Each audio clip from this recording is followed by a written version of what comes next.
เราจะเลือกจุดเข้าแบบใดที่มันดีและก็มีประสิทธิภาพหลายที่สุดซึ่งมื้อนี้เนาะค่อยมีบทเรียนมาแนะนำให้เนาะซึ่งบทเรียนตัวนี้เป็นบทเรียนที่ค่อยเนี่ยแต่งขึ้นมา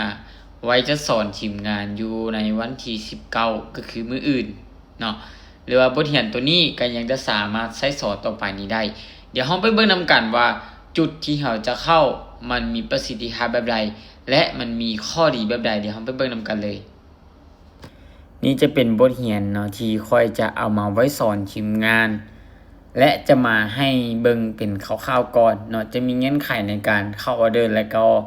เงื่อนไขในการที่เราบ่ควรเข้าออเดอร์เนาะแต่ว่าเราจะมาเว้าในการเงื่อนไขในการเข้าออเดอร์ก่อนว่าเราจะเข้าออเดอร์แบบใดให้มันมีประสิทธิภาพนี้สูงที่สุดเนาะ1ตลาดต้องมีแนวโน้มเป็นเทรนด์เนาะอัพเทรนด์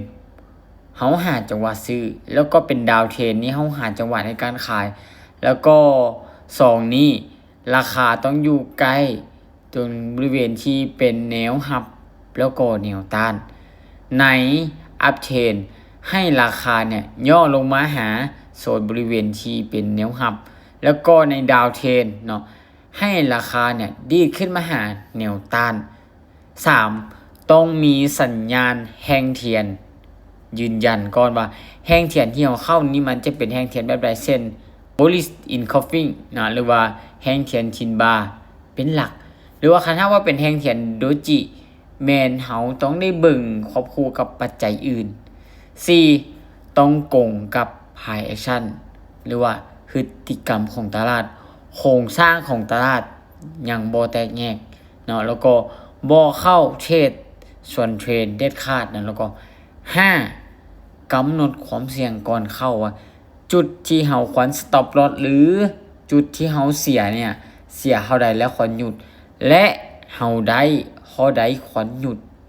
ซึ่งแน่นอนเนาะข้อนี้มันสำคัญหลายเพราะว่าเป็นการตั้งเป้าได้เป้าเสียให้กับเฮาเนาะความเสี่ยงต่อการเทรดบ่เกินที่ตนเองยอมรับได้อันนี้จะเป็นการดีที่สุดทุกคนเนาะคันหากว่าหลายคนเนี่ยอาจจะเข้าออเดอร์มั่วๆซั่วๆโดยที่บ่เบิ่งเลยว่าตลาดมันตรงกับเงื่อนไขนี้หรือบ่แต่แน่นอนค่อยๆกล้ารับประกันให้ว่าคันหากเจ้าเข้าตลาดตามเงื่อนไขเนี่ยโอกาสที่จะสร้างกำไรได้นี่มีหลายเลยเนาะ